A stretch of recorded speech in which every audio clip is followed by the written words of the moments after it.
आणि आता पाहणार आहोत गावाकडील महत्त्वाच्या घडामोडी अतिशय वेगवान।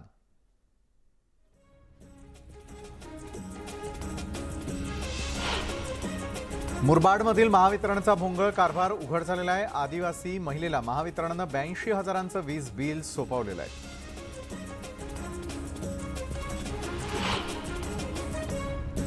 रायगडच्या तहसीलदार मिनल दळवींच्या घराची एसीबीने झाडाझडती घेतली। यात 60 तोळे सोनं आणि 28,000ची रोकड हस्तगत करण्यात आलेली आहे।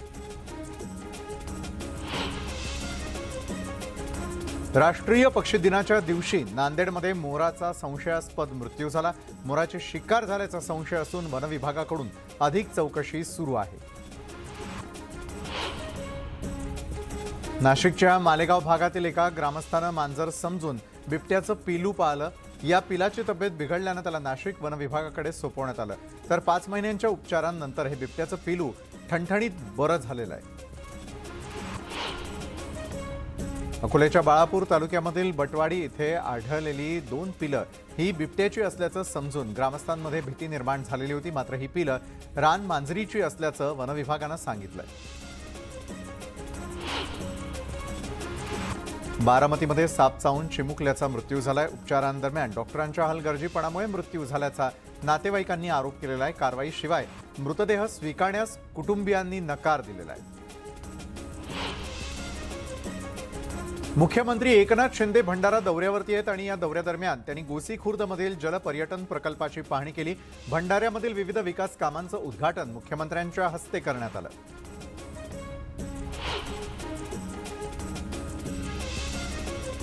राज्यामध्ये पर्यटन विकास करायचा असून गोसी खुर्द प्रकल्प पर्यटनाच्या दिशेने उत्तम प्रकल्प असल्याचं मुख्यमंत्री एकनाथ शिंदेंनी सांगितलं। तसंच शेतकऱ्यांच्या हिताच्या प्रकल्पाला चालना देणार असल्याचंही मुख्यमंत्र्यांनी यावेळी आवर्जून सांगितलं।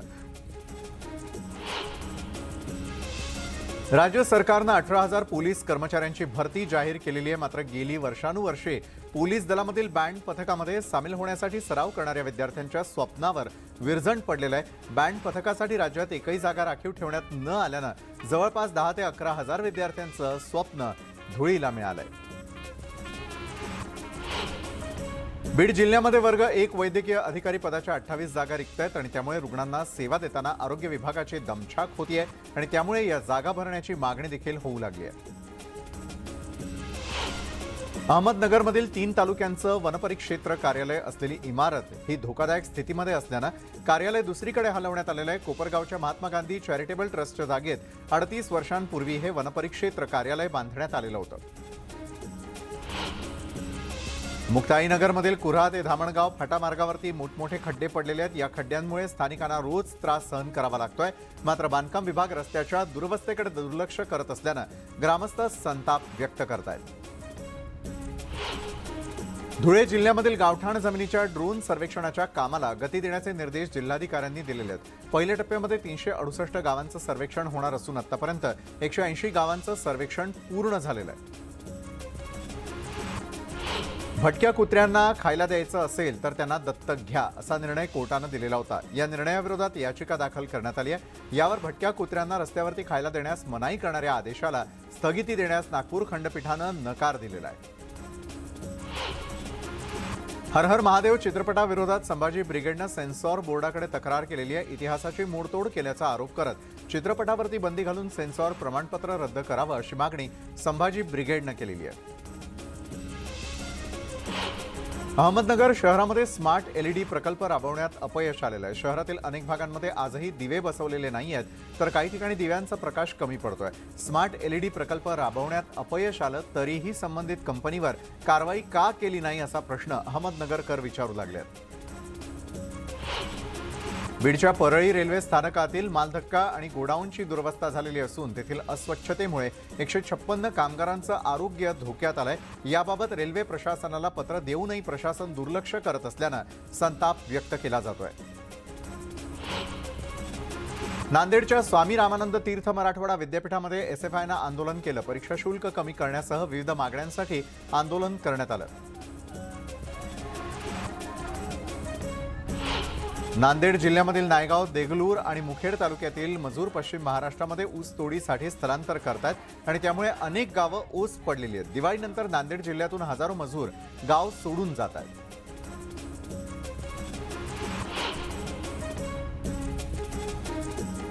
कोल्हापुरामध्ये ऊस आंदोलन चिघळलंय. ऊस घेऊन जाणारा ट्रॅक्टर अज्ञातांनी पेटवला. दत्त दालमिया कारखान्याला ऊस वाहतूक करणारा हा ट्रॅक्टर पेटवण्यात आलेला आहे. गेल्या हंगामातील उर्वरित रक्कम आणि यावर्षी FRP यावरून अनेक संघटना आक्रमक झालेल्या आहेत. एकरकमी FRP साठी 17 आणि 18 नोव्हेंबरला स्वाभिमानी शेतकरी संघटनेनं आंदोलन पुकारलंय. ऊसाच्या प्रश्नासाठी हे ऊसतोड बंद आंदोलन पुकारण्यात आलं. हिवाळी अधिवेशनामध्ये एकरकमी FRPचा कायद्यासह विविध मागण्यांसाठी आंदोलन करण्यात येणार असल्याची माहिती राजू शेट्टी यांनी दिली आहे. पंतप्रधान मोदी आणि अमित शहांमुळे साखर उद्योगाला चांगले दिवस आल्याचं वक्तव्य धनंजय महाडिकांनी केलं. भीमा साखर कारखाना निवडणुकीमध्ये मोदींच्या धोरणाचीच चर्चा असल्याचंही ते म्हणाले. नंदुरबारच्या शहादामध्ये प्रयोगशील शेतकरी राजेश पाटील यांनी ड्रॅगन फ्रूटची यशस्वी शेती केलेली आहे. ड्रॅगन फ्रूटला सध्या चांगला भाव मिळत असून पाटील यांना यंदा 15 लाखांचं उत्पन्न मिळालेलं आहे. मनमाड नांदगाव मार्गाच्या काँक्रिटीकरणाचं काम अर्धवट आहे आणि त्यामुळे स्थानिक शेतकरी रस्त्याचा वापर ओल्या मका वाळवण्यासाठी करू लागलेले आहेत. वाशिममध्ये पैनगंगा नदीवरील कोल्हापुरातील बंधाऱ्यातून गळती सुरू आहे आणि त्यामुळे लाखो लिटर पाण्याची नासाडी होत असून शेकडो हेक्टरवरील शेतात पाणी साचल्यानं पिकांचंही नुकसान झालेलं आहे. अवकाळी पावसामुळे सिंधुदुर्ग जिल्ह्यामधील 263 गावातील 3512 शेतकऱ्यांचे सुमारे 82,90,000 रुपये भात पिकाचं नुकसान झालेलं आहे. या नुकसानग्रस्त शेतकऱ्यांना नुकसान भरपाई मिळणार असल्याची माहिती कृषी विभागाचे सल्लागार अरुण नातू यांनी दिली आहे. सिंधुदुर्गात अतिवृष्टीमुळे 3512 शेतकऱ्यांच्या 607 हेक्टरवरील भात शेतीचं नुकसान झालंय आणि याबाबत कृषी विभागानं सरकारला अहवाल सादर केलेला असून शेतकऱ्यांना लवकरच नुकसान भरपाई प्राप्त होईल अशी माहिती कृषी विभागाचे सल्लागारांनी दिलेली आहे. बीडच्या सारणी सांगवी इथल्या शेतकऱ्यानं गळफास घेत आत्महत्या केलेली आहे. अतिवृष्टीमुळे शेतीचं नुकसान झाल्यानं आर्थिक विवंचनेतून या शेतकऱ्यानं टोकाचं पाऊल उचललंय. दापोलीमधील वादग्रस्त साई रिसॉर्टवरती 14 नोव्हेंबरला हातोडा चालणार आहे. किरीट सोमय्या यांनी याबाबत माहिती दिली. मात्र प्रकरण न्यायप्रविष्ठ असल्यानं पाडकामाच्या कारवाईबाबत विविध चर्चा सुरू आहेत. अफजल खानाच्या कबरीजवळ आणखी 3 कबरी कुणाच्या याचा शोध सुरू आहे. दरम्यान शासनाच्या आदेशानंतर पुढील कारवाई केली जाईल असं जिल्हाधिकाऱ्यांनी स्पष्ट केलेलं आहे. जितेंद्र आव्हाडांच्या अटकेनंतर प्रफुल्ल पटेलांनी सरकारवर निशाणा साधला. पोलिसांवरती दबाव टाकला जात असून सरकार मनमानी करतंय अशी टीका त्यांनी केली. तसंच आव्हाड लवकरच बाहेर येतील असा विश्वासही प्रफुल्ल पटेल यांनी व्यक्त केलेला आहे. जितेंद्र आव्हाडांवरती सूडबुद्धीनं नाही तर कायदेशीर कारवाई केल्याचं स्पष्टीकरण मुख्यमंत्र्यांनी दिलं. भंडारा दौऱ्यामध्ये ते बोलत होते. भाजपचे आमदार राम शिंदेंनी जितेंद्र आव्हाडांवरती सडकून टीका केलेली आहे. आव्हाडांना स्टंटबाजीची वाचाळ बोलण्याची सवय आहे. ही स्टंटबाजी त्यांचा अंगलट आलेली आहे अशी टीका राम शिंदेंनी केली. सोलापुरात आव्हाडांवरील कारवाई विरोधात राष्ट्रवादी काँग्रेसच्या कार्यकर्त्यांनी निदर्शनं केली. आंदोलकांनी सरकार विरोधी घोषणाबाजी देखील केली आहे. अकोल्यामध्ये राष्ट्रवादी युवक काँग्रेसनं जितेंद्र आव्हाडांच्या समर्थनार्थ आंदोलन केलं. आव्हाडांवरील अटकेची कारवाई ही बेकायदेशीर असल्याचा आरोप आंदोलकांनी केलाय.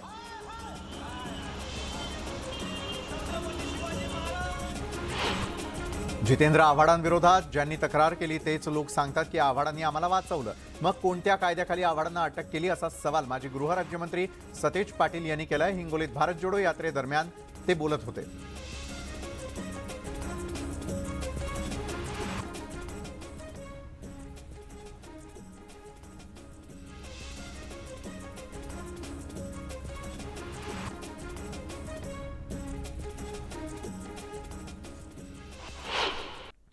ते या क्षणाला बोलत असताना सातव हे आपले मित्र होते आणि त्यांनी मला ज्या ज्या वेळेला भेटलेले आहेत त्या त्या वेळेला फक्त तुमच्या समस्यांबद्दलच ते आपल्याशी बोललं असल्याचं सांगत असताना दुसरीकडे त्यांच्या पत्नीनं देखील भारत जोडो यात्रेमध्ये सहभाग नोंदवल्याचं आज राहुल गांधी हे हिंगोलीमध्ये बोलताना पाहायला मिळाले. त्यानंतर आपण पाहणार आहोत गावाकडील इतरही महत्त्वाच्या घडामोडी वेगवान. गजानन कीर्तीकरांनी राष्ट्रवादीवरती केलेल्या आरोपांना राष्ट्रवादीचे खासदार प्रफुल्ल पटेल यांनी उत्तर दिलंय. गजानन कीर्तीकरांनी त्यांचा मुलगा कुठे आहे याचा खुलासा करावा आणि त्यानंतर इतरांना प्रश्न विचारावे असा पलटवार प्रफुल्ल पटेल यांनी केलेला आहे. गजानन कीर्तीकरांना संघटनेनं मोठं केलं. त्यांनी पक्षासोबत असं वागायला नको होतं. अंबादास दानवेंनी कीर्तीकरांच्या बाळासाहेबांची शिवसेना पक्षात प्रवेशावरून नाराजी व्यक्त केली आहे आणि विनाशकाले विपरीत बुद्धी असं म्हणत दानवेंनी कीर्तीकरांवरती टीकाही केली. गजानन कीर्तीकरांनी बाळासाहेबांच्या शिवसेनेमध्ये प्रवेश केल्यानं चंद्रकांत खैरेंनी नाराजी व्यक्त केली आहे. गजानन कीर्तीकर गद्दारांसोबत गेले याचं दुःख आहे असं वक्तव्य खैरेंनी केलं. तसंच गद्दारांसोबत जाऊन कीर्तीकरांनी आतापर्यंत केलेल्या कामावर पाणी फेरलं असंही चंद्रकांत खैरे म्हणाले. बाळासाहेबांच्या शिवसेनेमध्ये सध्या नाराजी नाट्य सुरू असल्याचं समोर आलेलं आहे. पालकमंत्री आपल्याला विश्वासात घेत नाहीत आणि कुठल्याही कामात सहभागी करून घेत नाहीत असं म्हणत आमदार सुहास कांदेंनी दादा भुसेंवर उघडपणे नाराजी व्यक्त केल्यानं चर्चांना उधाण आलेलं आहे.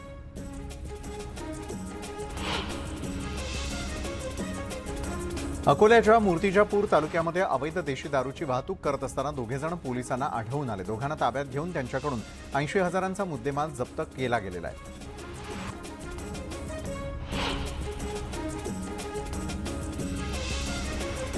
दिव्यांगांसाठी स्वतंत्र मंत्रालय स्थापनेच्या निर्णयानंतर अमरावतीच्या संत गाडगेबाबा मंदिरामध्ये आमदार बच्चू कडू यांच्यासह शेकडो दिव्यांग बांधवांनी फटाक्यांची आतषबाजी करत जल्लोष केला.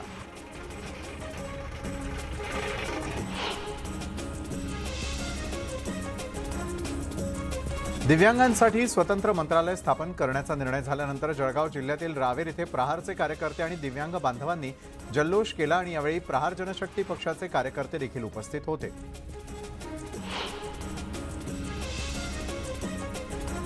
दिव्यांगांसाठी स्वतंत्र मंत्रालय स्थापन करण्यासाठी मंजुरी मिळाल्यानंतर धुळ्यामध्ये प्रहार संघटनेच्या वतीनं जल्लोष करण्यात आला. शिवतीर्थ चौकामध्ये प्रहार संघटनेच्या कार्यकर्त्यांनी ढोल ताशे वाजवत लाडू वाटत जल्लोष केलेला आहे.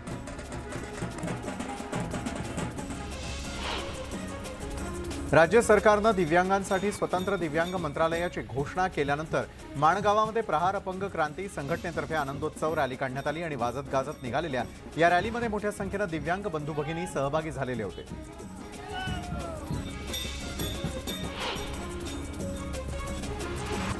तर गावाकडे घडलेल्या इतरही महत्त्वाच्या घडामोडी आपण वेगवान स्वरूपात पाहणार आहोत एका वेगवान ब्रेक नंतर.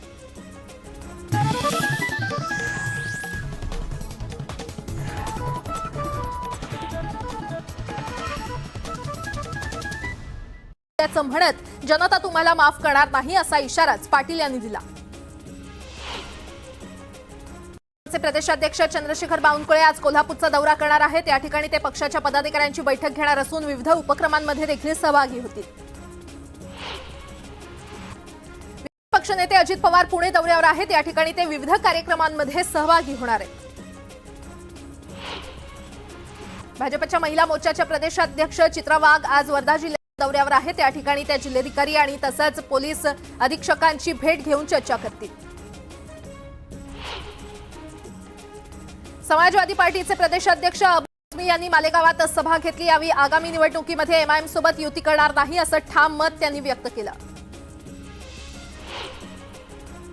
रस्ते बांधकामातील आरोपांना गुलाबराव पाटील आणि गिरीश महाजनांनी उत्तर दिलंय. खडसेंनी आतापर्यंत काहीही कामं केली नाहीत अशी टीका गुलाबराव पाटील यांनी केली. तर लवकरच खडसेंचे कारनामे समोर येतील असा इशारा मंत्री गिरीश महाजन यांनी दिला. केंद्रीय मंत्री प्रल्हाद पटेल बारामती लोकसभा मतदारसंघाच्या दौऱ्यावर आहेत. भिवारी गावात झालेल्या मेळाव्यात त्यांनी मोदी सरकारच्या नवनव्या योजनांची माहिती देत जनतेशी संवाद साधला. भीमा सहकारी साखर कारखाना निवडणुकीमध्ये राष्ट्रवादीचे माजी आमदार राजन पाटील यांची जीभ घसरली. पाटलांच्या पोरांना लग्नाआधी सुद्धा पोरं असतात आणि मला त्याचा अभिमान आहे असं खळबळजनक विधान केलं. आमच्या पोरांना वयाच्या 17व्या वर्षी 302, 307 कलम लागली आहेत असं म्हणत मुलांच्या गुन्हेगारी प्रवृत्तीचं त्यांनी समर्थन केलं. सिंधुदुर्ग जिल्ह्यातील बहुचर्चित सावंतवाडी खरेदी विक्री संघाची निवडणूक होते. या निवडणुकीमध्ये 14 जागांसाठी 28 उमेदवार रिंगणात असून शिवसेना, काँग्रेस, राष्ट्रवादी आघाडी विरुद्ध भाजप शिंदे हा गट सामना होणार आहे. जितेंद्र आव्हाड यांच्या अटकेविरोधात सोलापुरात राष्ट्रवादीकडून आंदोलन केलं जाणार आहे. हर हर महादेव चित्रपटात चुकीचा इतिहास दाखवून छत्रपती शिवरायांचा आरोप यावेळी करण्यात आलेला आहे. पंढरपुरातील श्री सद्गुरू कारखान्यानं उसाला 2,500 रुपये प्रमाणे पहिली उचल शेतकऱ्यांच्या खात्यावर जमा केली. त्यानंतर शेतकरी चळवळीतील सर्व कार्यकर्त्यांनी नामदेव पायरीजवळ साखर वाटून जल्लोष केला. मुजोर साखर कारखानदारांना बुद्धी दे अशी मागणी यावेळी करण्यात आली. रायगडमधील सुधागडात नव्यानं निर्माण होणारे रस्ते निकृष्ट दर्जाचे होत असल्याच्या तक्रारी नागरिक वारंवार करतायत. या मार्गासाठी 5.5 कोटींचा निधी वापरण्यात आलाय. दरम्यान रस्त्याचा दर्जा राखून मजबूतीकरण तसंच डांबरीकरण समाधानकारक पद्धतीनं न झाल्यास आमरण उपोषण करणार असल्याचा इशारा यावेळी देण्यात आला. धुळ्यातील 133 वर्ष जुना ब्रिटिशकालीन पूल वाहतुकीसाठी बंद करण्यात पुलाचं स्ट्रक्चरल ऑडिट करण्यात येणार आहे. ब्रिटन सरकारकडून पुलाचं आयुर्मान संपल्याचं पत्र पाठवण्यात आलं. समृद्धी महामार्गाचं लोकार्पण नव्या वर्षातच होईल अशी माहिती मिळते. नागपूर ते शिर्डी दरम्यानच्या 520 किलोमीटर महामार्गापैकी 491 किलोमीटरचं काम पूर्ण झालंय, तर काटेपूर्णा पुलाचं काम अद्याप बाकी आहे. त्यामुळे लोकार्पण लांबणीवर गेलंय. मुंबई गोवा महामार्गावरील रखडलेल्या परशुराम घाटाचं काम पुन्हा युद्धपातळीवर सुरू झालेलं आहे. घाटात रुंदीकरण करत असताना या मार्गावर असलेल्या डोंगर भागाचं खोदकाम देखील करण्यात. बीडच्या चुमळी ग्रामस्थांनी पाणंद रस्त्यासाठी आक्रोश आंदोलन केलं. पाटोदा चुमळी गावातील पाणंद रस्ता मोजणी संदर्भात तहसील आणि पोलीस प्रशासनाकडून जाणीवपूर्वक टाळाटाळ होत असल्याचा आरोप करण्यात येतोय. चंद्रपुरात काँग्रेस खासदार बाळू धानोरकर यांच्या कार्यालयावर विदर्भवाद्यांनी धडक दिली. वेगळ्या विदर्भासाठी खासदारांनी राजीनामे द्यावे अशी मागणी करण्यात आली. यावेळी धानोरकर यांनी गुलाब पुष्प देत आंदोलकांचं स्वागत केलं. स्वतंत्र विदर्भाच्या मागणीसाठी संपूर्ण विदर्भ खासदारांच्या घरावर मोर्चा काढण्यात येतोय. अमरावतीमध्ये नवनीत राणा यांच्या राजापेठ येथील कार्यालयावर धडक मोर्चा काढण्यात आला. हिवाळी अधिवेशनाच्या पहिल्या दिवशी समितीकडून हल्लाबोल आंदोलन करण्यात येणार आहे. शहापूर मुरबाड रस्त्यावर खुडघर जवळ संतप्त नागरिकांनी रास्ता रोको आंदोलन केलं. गेल्या 5 वर्षांपासून अतिशय संत गतीनं रस्त्याचं काम सुरू आहे. गेल्या 1 वर्षापासून हे काम ठप्प आहे. त्याचा निषेध करत हे आंदोलन करण्यात आलं. ग्रामपंचायत निवडणुकांमुळे सांगलीतील 135 कोटींची विकास कामं पुन्हा एकदा रखडणार आहेत. सत्ता बदलानंतर जिल्ह्यातील विकास कामांना स्थगिती देण्यात.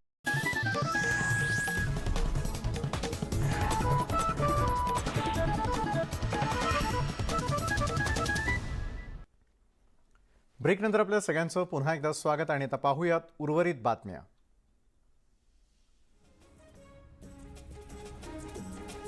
पंतप्रधान नरेंद्र मोदींच्या हस्ते 9,000 कोटींच्या विकास कामांचं भूमिपूजन करण्यात येणार आहे. यात गडचिरोलीतून जाणाऱ्या राष्ट्रीय महामार्गाचं लोकार्पण करण्यात येणार आहे.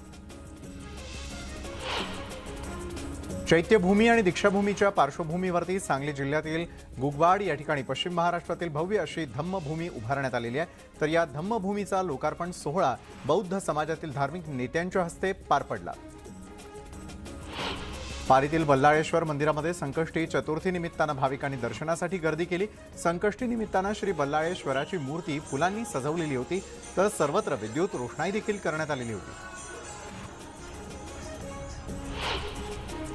संकष्टी चतुर्थी आणि सलग आलेल्या सुटीनं ओझरच्या विघ्नेश्वराचं दर्शन घेण्यासाठी भाविकांनी गर्दी केली आणि यावेळी गाभाऱ्यात आकर्षक फुलांची सजावटही करण्यात आलेली होती. संकष्टी चतुर्थीनिमित्त रांजणगावच्या श्री महागणपतीचं भाविकांनी मनोभावे दर्शन घेतलं. चतुर्थीच्या निमित्तानं पूजा करण्यात आलेली आहे. तसंच महागणपतीच्या गाभाऱ्यात आकर्षक फुलांची सजावटही करण्यात आलेली आहे.